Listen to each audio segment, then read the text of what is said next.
ساعات بنصحى الصبح حاسين إننا فصلنا شحن. مش تعب جسماني بس، لأ، ده شعور غريب إن الفكرة اللي كانت بتلمع في دماغك ما بقتش بتيجي، والحماس اللي كان بيخليك تشتغل لآخر الليل بقى مجرد ذكرى. عارفين الحالة دي مش فشل، ده استنزاف من الدوشة والمقارنات والجري اللي ما بينتهيش. بس الحقيقة إن الإبداع مش حاجة بتخلص، ده نظام محتاج بس إعادة ضبط زي الموبايل بالظبط. والنهاردة في حلقتنا هنتكلم عن 5 طقوس بسيطة هترجع لك طاقتك وتصالحك على نفسك. أول طقس معانا الصمت الذكي. أول عدو للإبداع في زماننا ده هو الدوشة. إحنا طول اليوم بنقلب في الموبايل، إشعارات وفيديوهات وأخبار، عقلنا ما بيبقاش عنده فرصة يفكر أصلا. هو السر فين؟ نيتشه قال إن الأفكار العظيمة بتتولد وإنت بتمشي، مش وإنت بتقلب في الموبايل. طب ونعمل إيه؟ خصص 20 دقيقة كل يوم من غير موبايل، من غير مزيكا، من غير كلام. اقعد بس بص من الشباك أو اتمشى. في الأول هتحس بالملل، بس بعدها عقلك هيبدأ يفتح السلك أو السكة اللي انت كنت مقفولة تحت طبقات الدوشة. تاني طقس معانا الكتابة الخام. دايما بنخاف نبدأ عشان عايزين الفكرة تطلع بيرفكت من أول مرة، وده بيقتل الإبداع. الحل: هات كشكول صغير وكل يوم الصبح اكتب 3 صفحات. اكتب أي حاجة بتيجي في بالك، قلقك، خططك، أحلامك، حتى لو كلام ملوش معنى. طب وهيحصل ايه في النتيجة الحركة دي زي ما نكون بننظف عقلنا أو بنفتح شباك في أوضة مقفولة.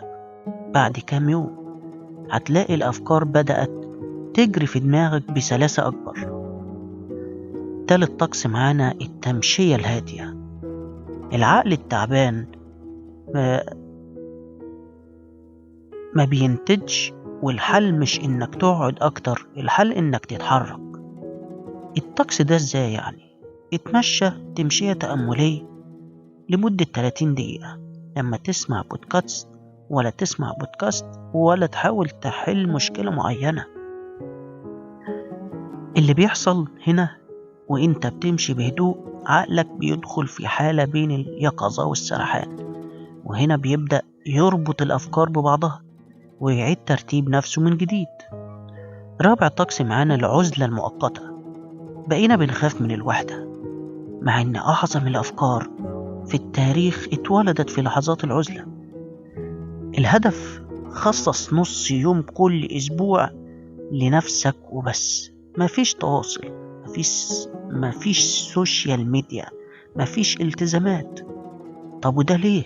عشان في الفراغ ده هتبدأ تسمع صوتك الحقيقي اللي ضايع وسط زحمة الناس. خامس طقس المشاريع الصغيرة. آخر حاجة هي الثقة ما بتجيش بالكلام، بتيجي بالفعل. بس بلاش تبدأ بحاجات ضخمة تخوفك. يعني أعمل إيه؟ ابدأ بمشروع يخلص في أسبوع، مقال صغير، تصميم بسيط، فكرة جديدة في شغلك، وهنا هتلاقي الفايدة. كل إنجاز صغير بيخلص بيدي إشارة لعقلك إنك لسه قادر، ومع الوقت الثقة بترجع تتبني طوبة فوق طوبة. وفي النهاية الإبداع مش هبة لناس وناس، لأ، ده حالة ذهنية بتبان لما عقلك يهدى وخوفك يقل. مش محتاج تغير حياتك كلها، محتاج بس شوية صمت وكتابة وتمشية. وسؤال حلقتنا النهاردة: لو بدأت تطبق طقس واحد بس من دول لمدة 30 يوم، تفتكر حياتك هتتغير ازاي؟ فكر في السؤال ده، مستنيين تشاركونا رأيكم في التعليقات.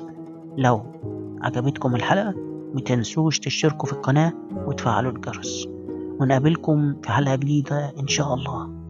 سلام.